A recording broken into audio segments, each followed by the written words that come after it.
शारदीय नवरात्रों पर इस बार हस्त और चित्रा नक्षत्र का एक शुभ संयोग बन रहा है, जिसमें अगर आप देवी दुर्गा की आराधना करते हैं तो आपको अक्षय फल की प्राप्ति होती है, साथ ही में आपके रुके हुए काम बनते हैं।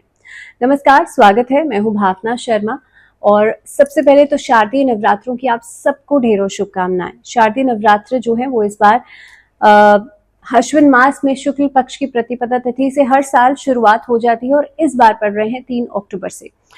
अष्टमी नवमी किस दिन पड़ेगी, क्योंकि ये कंफ्यूजन है इस बार, इसके बारे में हम बात करेंगे। आपको घट स्थापना किस समय पर करनी है, क्या शुभ मुहूर्त रहेगा, उसके बारे में हम बात करेंगे। विधि क्या होनी चाहिए, माँ की इस बार की सवारी क्या है, वाहन क्या है, इसके बारे में भी बात होगी। और क्या खास उपाय आप इस अवधि में कर सकते हैं, 9 दिनों में कर सकते हैं। और सबसे जरूरी, क्योंकि नवरात्र के अवसर पर हर बार लोग वाहन खरीदने के बारे में सोचते हैं, घर बनाने के बारे में या घर की खरीदारी के बारे में सोचा जाता है। तो इन नवरात्रों में कौन कौन से ऐसे वो दिन हैं जो आपके लिए एक शुभ योग लेकर के आ रहे हैं या अच्छा समय या शुभ मुहूर्त लेकर के आ रहे हैं, जिस पर आप वाहन की या घर की खरीदारी कर सकते हैं। तो चलिए जल्दी से शुरुआत करते हैं। सबसे पहले अगर मैं बात करूं कि तिथि की, तो देखिए 3 अक्टूबर से लेकर के 11 अक्टूबर तक ये जो समय रहेगा, ये इस बार जो शारदीय नवरात्र है उनका समय, उनके 9 दिन रहेंगे। 3 अक्टूबर को कैसे पड़ रहे हैं, देखिए 2 अक्टूबर को 12:18 दोपहर से जो प्रतिपदा तिथि है वो शुरू हो जाएगी और ये रहेगी 4 अक्टूबर की अर्ली मॉर्निंग 2:58 तक। तो अगर आप वैसे देखें, उदय तिथि के हिसाब से देखें, तो 3 अक्टूबर का दिन जो है उस दिन प्रतिपदा तिथि रहेगी, यानी कि शारदीय नवरात्रों की शुरुआत होगी। अब इस बार जो शारदीय नवरात्रे हैं उस पर माँ पालकी पे बैठ करके आ रही हैं। तो देखिए जब माँ पालकी, उनकी सवारी होती है, उनका वाहन होता है, तो कहीं ना कहीं पे बहुत शुभ फल नहीं देती हैं, क्योंकि जो सबसे ज्यादा शुभ फल होता है वो माँ की सवारी जब हाथी की होती है तब होता है। लेकिन इस बार माँ पालकी पे सवार होकर के आ रही हैं। देश दुनिया के लिए थोड़ा सा इसका असर नकारात्मक रूप से पड़ सकता है। कोई प्राकृतिक आपदा के रूप में, कोई बड़ी बीमारी के रूप में इसका असर दिखाई दे सकता है। 2 देशों के बीच में आपस में परस्परता ना होना, इसके ऊपर इसका असर दिखाई दे सकता है। और आर्थिक, अगर मैं बात करूं आर्थिक स्थिति की, तो ओवरऑल, क्योंकि यहाँ पे हम मासेस की बात करते हैं, तो अर्थव्यवस्था जो है उसके ऊपर भी एक खास इम्पैक्ट पड़ेगा। राजनीतिक क्षेत्र के ऊपर भी इसका खास असर पड़ेगा, खासतौर पे फीमेल्स जो हैं उनके ऊपर खास असर इसका दिखाई देगा। लेकिन बहुत अच्छा नहीं, एक तरीके से एक नकारात्मक प्रभाव के रूप में आपको इसके बाद कुछ चीजें दिखाई दे सकती हैं।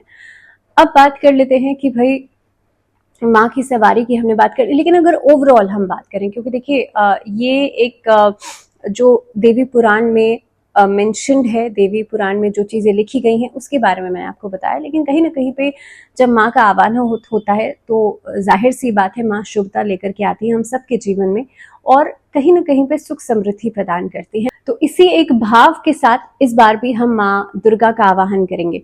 तो सबसे पहले तो माँ शैलपुत्री की पूजा की जाती है, लेकिन हम बात कर रहे हैं इस वीडियो के अंदर कि घट स्थापना आपको कैसे करनी है। लेकिन घट स्थापना का मुहूर्त जो है वो समझ लेते हैं।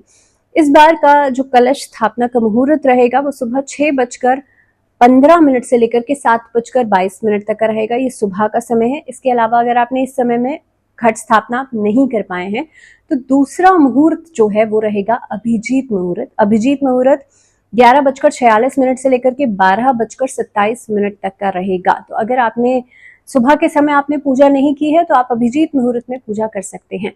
इस दिन संध्या काल का समय का जो मुहूर्त रहेगा या संधि का जो मुहूर्त होता है वो रहेगा 5:22 से लेकर के 7:22 तक का, और ये संधि काल का मुहूर्त जो है वो रहेगा। अब क्योंकि नवरात्र का समय है तो जाहिर सी बात है रात्रि का समय बहुत इंपॉर्टेंट हो जाता है। तो रात्रि के समय अगर आपको देवी दुर्गा सप्तशती का पाठ करना है, दुर्गा की उपासना करनी है, कैसे आप किस समय पर करेंगे, रात को 11:27 से लेकर के 12:45 तक का जो समय है ये बहुत ही बढ़िया समय रहेगा रात्रि के पूजन के लिए। तो ये पहले दिन का जो शुभ मुहूर्त है, शुभ समय है, उसकी बात हमने कर ली। अब मैंने कहा था कि अष्टमी और नवमी पर इस बार कंफ्यूजन है कि अष्टमी किस दिन है और नवमी किस दिन है। पहली बात तो 3 अक्टूबर से लेकर के 11 अक्टूबर तक नवरात्र हैं, किसी भी तिथि का क्षय नहीं हो रहा है। तो ये एक अच्छा संयोग है, एक खास बात है। दूसरी बात, इस बार हस्त नक्षत्र और चित्रा नक्षत्र भी रहेगा नवरात्र की शुरुआत में, तो ये भी एक बहुत अच्छा संयोग है। इसमें अगर आप माँ दुर्गा की उपासना करते हैं तो आपके जीवन में बढ़ोतरी होती है, आपके जीवन में जो रुके हुए काम है वो बनते हैं, और कहीं ना कहीं पे प्रॉस्पेरिटी जो है, घर में सुख संपन्नता जो है वो आती है। तो जाहिर सी बात है, इस बार जो पहले नवरात्र पर आप पूजा आराधना है, माँ का आह्वान है वो पूरे विधि विधान से कीजिएगा, क्योंकि नक्षत्र का जो नक्षत्र है वो बहुत ही शुभ पड़ रहा है। दूसरी बात, अब मैंने कहा अष्टमी नवमी का जो समय है, किसी भी तिथि का क्षय नहीं हो रहा है, लेकिन इस बार अष्टमी तिथि जो है वो रहेगी 10 तारीख को। 10 तारीख से शुरुआत हो जाएगी, 10 तारीख से जो तिथि है वो शुरू हो जाएगी, लेकिन उदय तिथि के हिसाब से 11 अक्टूबर का दिन अष्टमी तिथि भी रहेगी और नवमी तिथि भी रहेगी। तो 11 अक्टूबर का दिन जो है वो, उस दिन आप अष्टमी पूजन भी करेंगे और नवमी पूजन भी करेंगे, लेकिन नवमी तिथि का जो हवन है, जो यज्ञ है, वो किया जाएगा विजयदशमी के दिन, यानी कि 12 तारीख के दिन, 12 अक्टूबर के दिन। तो विजयदशमी का जो दिन रहेगा उस दिन ही नवमी का यज्ञ भी किया जाएगा। तो ये आई होप कि सारी कंफ्यूजन टाइमिंग से जुड़ी हुई या इन सब चीजों से जुड़ी हुई दूर हो गई है। अब सबसे पहले शुरुआत करते हैं कि भाई आपको पूजा उपासना करनी कैसे, आवाहन कैसे करना है। तो देखिए 9 दिन जो होते हैं ये 9 शक्तियों का मिलन लेकर के आते हैं। हम पहले दिन से लेकर के जिस तरह से माँ शैलपुत्री की पूजा करते हैं, माँ ब्रह्मचारिणी, चंद्रघंटा, तो इस तरीके से आगे बढ़ते जाते हैं और माँ दुर्गा के अलग अलग स्वरूपों की हम पूजा करते हैं। इन 9 दिनों में दुर्गा सप्तशती के 13 अध्यायों का पाठ किया जाता है। अब दुर्गा सप्तशती के पाठ के लिए संध्या काल का समय शुभ माना जाता है। सुबह के समय पर भी आप कर सकते हैं, लेकिन संध्या काल का जो समय होता है वो आपके जीवन में पराक्रम को बढ़ाता है। दूसरी बात, अब मैंने कहा पूजा कैसे करनी है, आपको आवाहन कैसे करना है। अपने घर का नॉर्थ ईस्ट डायरेक्शन, जिसे ईशान कोण कहा जाता है या उत्तर पूर्व की दिशा आप कह सकते हैं, वहां पर आप एक लाल आसन बिछाइए, चौकी रखिए, वहां पर एक लाल आसन बिछाइए और वहां पर आप देवी दुर्गा के किसी भी विग्रह को स्थापित कर सकते हैं। या फिर आप, अगर आपके पास अष्टलक्ष्मी का चित्र हो तो अष्टलक्ष्मी का चित्र भी आप घर के उत्तर पूर्व की दिशा में स्थापित कर सकते हैं। अब यहाँ पर देखिए, जिनके घर में, मैं इसी बीच में पूजा की जो विधि है, इसी बीच में आपको छोटे छोटे रेमेडीज बताती चली जाऊंगी, सो दैट आप उसके बीच में ही समझ सकते हैं कि भाई किस तरह से आपको क्या कुछ रेमेडीज करनी है। जिनके घर में फाइनेंशियल इश्यूज बहुत ज्यादा हैं, आर्थिक स्थिति बहुत ज्यादा खराब है, या नौकरी नहीं लग पा रही है, व्यापार नहीं चल पा रहा है, तो इन 9 दिनों में आप क्या कर सकते हैं। आप देवी दुर्गा की आराधना तो करेंगे ही, देवी दुर्गा के 9 स्वरूपों का आवाहन तो करेंगे ही, लेकिन साथ ही में आप श्री सूक्त जी का पाठ कीजिएगा। आप उत्तर पूर्व के दिशा में ही कोशिश कीजिए कि श्रीयंत्र आप स्थापित कर लें लाल आसन पर, और श्रीयंत्र के सामने बैठ करके श्री सूक्त जी का पाठ जरूर करें। देवी दुर्गा को या माँ लक्ष्मी को आप लाल पुष्प या गुलाब का इत्र आप रोज अर्पित करें, और साथ ही में श्री सूक्त जी का पाठ संध्या काल के समय जरूर करें। ऐसा करने से आपकी जो आर्थिक स्थिति है वो बेहतर होती है। अब जैसे मैंने कहा कि आपने घर के नॉर्थ ईस्ट डायरेक्शन में सबसे पहले जो माँ लक्ष्मी का विग्रह है वो आपने स्थापित कर लिया है। अब उसके बाद क्योंकि यहाँ पर देखिए वास्तु का बहुत इंपॉर्टेंस होता है, ईशान कोण सबसे सही दिशा मानी जाती है किसी भी, आप जब भी देवी देवताओं की पूजा करते हैं। तो अब आपने घर के नॉर्थ ईस्ट डायरेक्शन में सबसे पहले माँ दुर्गा की, देवी दुर्गा का जो विग्रह है वो स्थापित कर लिया है। इसके बाद आपको उनके समक्ष गाय की घी का दीपक जलाना है, जो कि अखंड दीपक होगा और जो 9 दिनों तक जलेगा। अब हर एक चीज का एक अपना महत्व होता है, अपना इंपॉर्टेंस होता है। जब आप घी का दीपक जलाते हैं 9 दिनों तक, तो देखिए नवरात्र का मतलब ही होता है कि आप अध्यात्म की तरफ बढ़ रहे हैं। आप इन 9 दिनों के अंदर अपने अंदर से तामसिक गुण, तामसिक प्रवृत्ति को खत्म करके सात्विक प्रवृत्ति की तरफ आगे बढ़ रहे हैं। तो कहते हैं कि पहले 3 दिनों में आपके अंदर से जो तामसिक प्रवृत्ति होती है वो खत्म होती है, फिर राजसिक प्रवृत्ति आती है, फिर सात्विक प्रवृत्ति आती है। इसीलिए आप इन 9 दिनों में जो खास तौर पे जो व्रत आदि हैं वो किए जाते हैं। अब जो घी का दीपक है उसका क्या इंपॉर्टेंस है यहाँ पे। घी धीरे धीरे 9 दिनों में पिघलता है और आप अंधकार से उजाले की तरफ बढ़ते हैं। यही तो मतलब है ना दीपक का, कि आप अंधकार से उजाले की तरफ बढ़ रहे हैं। और जब घी धीरे धीरे पिघलता है, जो उसके अंदर का घी है वो आपके अंदर का अहम है, आपके अंदर का ईगो है, आपके अंदर के विकार हैं, और जब वो धीरे धीरे करके पिघलेंगे और आपका दीपक जलेगा तो आप भी अंधकार से उजाले की तरफ बढ़ेंगे, आप भी उस अज्ञानता से ज्ञानता की तरफ बढ़ेंगे। ये इंपॉर्टेंस है पर्टिकुलरली घी के दीपक जलाने का इन 9 दिनों के अंदर, जो कि अखंड दीपक जलना चाहिए। एक दीपक आप जो का भैरव जी हैं उनके आगे भी जलाएंगे और उनके आगे आपको तेल का दीपक जलाना है। ये भी आपको 9 दिनों तक अखंड दीपक जलाना है। तो कलश स्थापना की अगर बात करते हैं तो आपको सबसे पहले मिट्टी का कलश लेना है और मिट्टी का कलश थोड़ा सा नॉर्थ की डायरेक्शन में आपको रखना है। जैसे नॉर्थ ईस्ट में आपने पूजा स्थान स्थापित किया है, वहां पर थोड़ा सा नॉर्थ डायरेक्शन की तरफ आपको मिट्टी का कलश रखना है।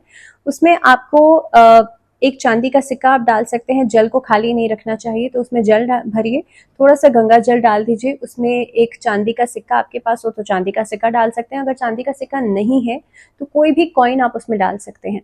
उसमें क्योंकि माँ की जब पूजा की जाती है तो कौड़ियों का इस्तेमाल किया जाता है, उसमें कौड़ियां आप डाल सकते हैं। उसके अंदर जो साबुत धनिया होता है वो आप डाल सकते हैं। और ये सब डाल करके उसके बाद जब आप कलश को बंद करेंगे तो उसके चारों तरफ, उसके मुख के ऊपर आप आम के पत्ते लगा देंगे। आम के पत्ते के ऊपर जब आप उसे बंद करेंगे तो चुनरी में लपेट करके जो नारियल है वो आपको उसके ऊपर रखना है। नारियल के ऊपर कुछ पैसे रख दीजिए और कलश के ऊपर एक स्वास्तिक का चिन्ह बना दीजिए। स्वास्तिक का चिन्ह का मतलब होता है भगवान गणेश। स्वास्तिक के चिन्ह में जो 2 बिंदियां होती हैं ऊपर, वो होती है रिद्धि सिद्धि, भगवान गणेश की 2 पत्तियां, और जो नीचे 2 बिंदियां होती हैं वो होते हैं शुभ लाभ, भगवान गणेश के 2 पुत्र।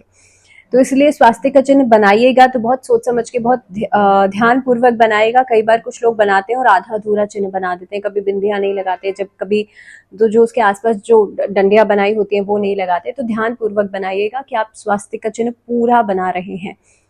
तो इस तरह से आपको कलश स्थापना करनी है। उसके बाद जब भी माँ को भोग अर्पित किया जाता है तो भोग अर्पित करने का बहुत खास महत्व होता है। अब यहाँ पे भी एक छोटा सा रेमेडी, एक छोटा सा उपाय ये है कि अगर आप लोगों के जीवन में पारिवारिक सुख नहीं है, आपके जीवन में परस्परता नहीं है या बैलेंस नहीं है, या खासतौर पे घर में लड़ाई झगड़े बहुत ज्यादा रहते हैं, तो इस नवरात्र पर आप पहले दिन ही माँ शैलपुत्री का जब आप आवाहन करेंगे तो पंचमेवे की खीर का भोग आप माँ दुर्गा को, देवी दुर्गा को लगाइएगा और उस खीर को सब लोगों में बांटिएगा। ऐसा करने से भी घर में आपसी जो लड़ाई झगड़ा या वाद विवाद होता है वो खत्म होता है।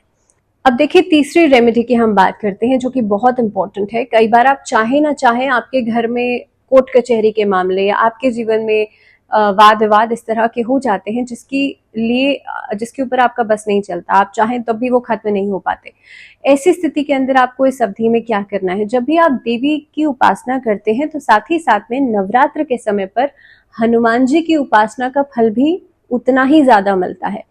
तो इस अवधि में आप लोगों को सुबह के समय पर देवी दुर्गा की उपासना करनी है और संध्या काल के समय पर बजरंग बाण का पाठ करना है। आपके कोर्ट कचहरी के जो भी कागजात हैं, जो भी डॉक्यूमेंट्स हैं, उन्हें आप एक लाल कपड़े में बांधिए और हनुमान जी की प्रतिमा के नीचे रख दीजिए। अब हनुमान जी की प्रतिमा कितनी बड़ी होनी चाहिए, 8 इंच या 8 इंच से छोटी, या जो हनुमान चालीसा की छोटी बुक होती है वो भी आप उसके ऊपर रख सकते हैं। मान लीजिए मूर्ति जो है उसका बैलेंस नहीं बन रहा है तो जो बुक है छोटी सी, आप वो भी उसके ऊपर रख सकते हैं। इसके बाद आपको डेली हनुमान जी के समक्ष एक चमेली के तेल का दीपक जलाना है और उसके अंदर 2 लौंग आपको डालनी है। साथ ही में बजरंग बाण का पाठ डेली करना है नियमित रूप से। इन 9 दिनों के अंदर आप देखेंगे कुछ न कुछ कोर्ट कचहरी के मामले में आपके लिए पॉजिटिविटी जरूर बढ़ेगी। और विजयदशमी के दिन जो यज्ञ है वो जरूर कीजिएगा। तो ये रेमेडीज जो है इस अवधि में आप लोग कर सकते हैं। खास तौर पे नवरात्र के लिए 9 दिन बहुत ज्यादा महत्वपूर्ण होती है और रात्रि बहुत ज्यादा महत्वपूर्ण होती है। तो दुर्गा सप्तशती का पाठ आप जब भी करेंगे, अगर किसी के जीवन में पराक्रम की कमी है, आप आगे नहीं बढ़ पाते, कॉन्फिडेंस नहीं है, तो इन 9 दिनों में सुबह के समय सूर्य को अर्घ देने से आपका कॉन्फिडेंस बढ़ता है, लाइफ में कंसिस्टेंसी आती है, यानी कि बैलेंस आता है, आप किसी भी कार्य को निरंतरता के साथ कर पाते हैं। और साथ ही में आप देखेंगे कि जीवन में अभी तक जो कार्य रुके हुए थे, जो काम पूरे नहीं हो पा रहे थे, या लंबे समय से आप बहुत ज्यादा प्लानिंग कर रहे थे लेकिन आप किसी कार्य की शुरुआत नहीं कर पा रहे थे, ये सभी समस्याएं खत्म होंगी। तो सूर्य को अर्घ सुबह के समय जरूर दीजिए और उसके बाद हो सके तो इसे एक लाइफस्टाइल की तरह अपने डेली रूटीन में एडप्ट कर लीजिए। लेकिन हाँ, अगर मैं बात करूं इस अवधि में रात्रि के समय पर, तो दुर्गा सप्तशती का पाठ रात्रि के समय करने का बहुत खास महत्व होता है। इसी के साथ अब जैसे मैंने आपसे कहा था कि अगर आप कोई व्हीकल खरीदना चाहते हैं, कोई गाड़ी खरीदना चाहते हैं, या किसी भी तरीके का कोई वाहन खरीदना चाहते हैं तो 7 अक्टूबर का दिन बेहद खास रहेगा। 7 अक्टूबर के दिन सुबह 7:47 AM से लेकर के 8 अक्टूबर यानी कि 8 अक्टूबर की तो आधी रात ही हो गई, 2:25 सुबह। तो दैट मीन्स 7 अक्टूबर का पूरा दिन आपके लिए सही है, शुभ है किसी भी वाहन की खरीदारी करने के लिए। इसके अलावा जब भी आप कोई खरीदारी करने जा रहे हैं, शॉपिंग करने जा रहे हैं, तो पुष्य नक्षत्र देख करके भी आप खरीदारी कर सकते हैं। तो अगर आप घर की खरीदारी करने जा रहे हैं या फिर आप घर खरीद रहे हैं, पोजेशन ले रहे हैं, उसके लिए 10 अक्टूबर का दिन सही रहेगा। 10 अक्टूबर का दिन बहुत ही शुभ रहेगा। चाहे तो आप फर्स्ट पेमेंट कर रहे हैं, आप पोजेशन ले रहे हैं, दोनों के लिए ही। अब इन 9 दिनों के अंदर कौन कौन से ऐसे वो दिन हैं जिनको आपको अवॉइड करना है। तो देखिए 1 अक्टूबर, 2 अक्टूबर, 3 अक्टूबर एंड 4 अक्टूबर, ये 4 दिनों को अवॉइड कीजिएगा बिल्कुल, किसी भी चीज की खरीदारी करने के लिए, चाहे घर हो चाहे वाहन हो। तो इसी के साथ इस वीडियो में फिलहाल इतना ही। एक बार फिर से शारदीय नवरात्रों की आप सबको ढेरों शुभकामनाएं। दीजिए इजाजत, नमस्कार।